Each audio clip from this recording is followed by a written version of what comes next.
Bonjour et bienvenue à tous sur la chaîne de Pattes en l'air. On se retrouve aujourd'hui pour une vidéo qui parle de la marche en laisse.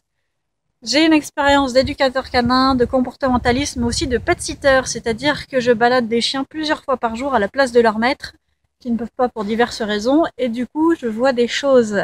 Et comme je me balade en ville, je vois des choses qui pourraient être améliorées. Alors si vous vous reconnaissez dans ces conseils, ne les prenez pas mal, mais prenez-les comme un apprentissage, un petit apprentissage que je peux vous apporter.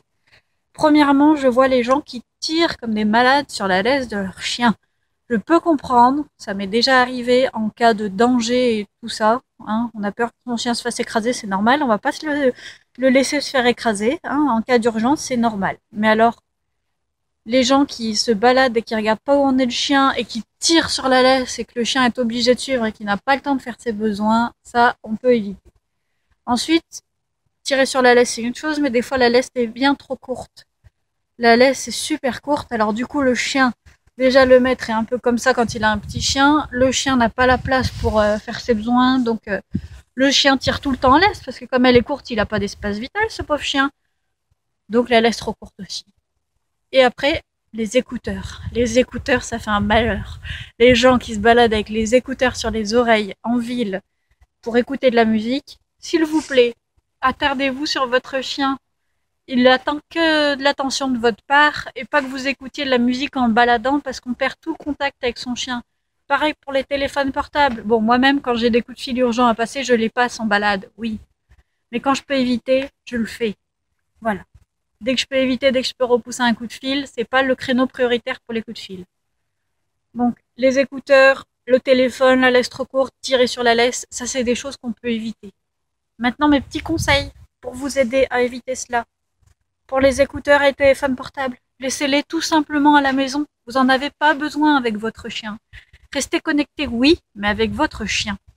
C'est bien plus intéressant, même si pour l'instant vous ne croyez pas. Si vous avez besoin de l'heure parce que vous êtes un peu pressé, prenez une montre ou votre téléphone, mais restreignez-vous à prendre juste l'heure sur votre téléphone. La musique, c'est pareil, on n'en a pas besoin, vaut mieux profiter des bruits de la ville ou de la campagne. Les bruits de la ville, bon, on va se concentrer sur les petits oiseaux, ou les bruits de la campagne. Et puis, communiquer avec son chien au travers d'une laisse de 2 mètres. Une laisse de 2 mètres, vous m'entendez bien. Une laisse 3 points, donc il y a 3 attaches, de 2 mètres. Parce que sinon, votre chien n'a pas d'espace vital. Et vous verrez qu'il tirera moins. Vous verrez parce que justement, il aura son espace vital où aller sentir ses odeurs. Il n'aura pas besoin d'aller tirer comme un malade pour y aller. Ensuite, qu'est-ce que je vous avais noté comme petit conseil? Oui, en premier lieu, je l'ai pas dit, mais en premier lieu, se rappeler que c'est pas votre balade, c'est pas vous qui vous sortez pour vous-même, vous sortez de la maison pour balader votre chien. Il faut pas oublier que c'est son moment à lui à la base. Il faut que lui passe un bon moment au maximum. Si vous êtes en maison, c'est valable aussi. Il faut sortir votre chien à l'extérieur de la maison parce que le jardin pour votre chien, c'est comme votre maison pour vous.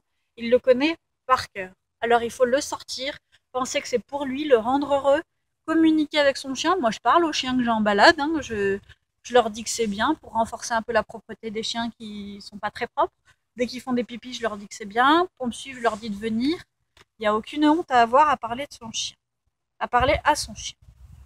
On peut même faire de l'éducation. Vous voyez, je note des petits conseils que j'avais notés, j'ai oublié de les dire. Faire de l'éducation avec son chien. Donc, comme je vous disais, la propreté, le rappel, assis avant de passer les passages piétons, par exemple, ne pas bouger. Toutes ces choses-là, on peut en profiter pendant la balade. Donc, la balade ne sert pas qu'à faire pipi ni caca, il sert à faire tout avec votre chien. Donc, profitez de votre chien, avec votre chien et surtout pour votre chien. Voilà pour ces petits conseils. Moi, je vous dis à très très vite dans une prochaine vidéo. Salut!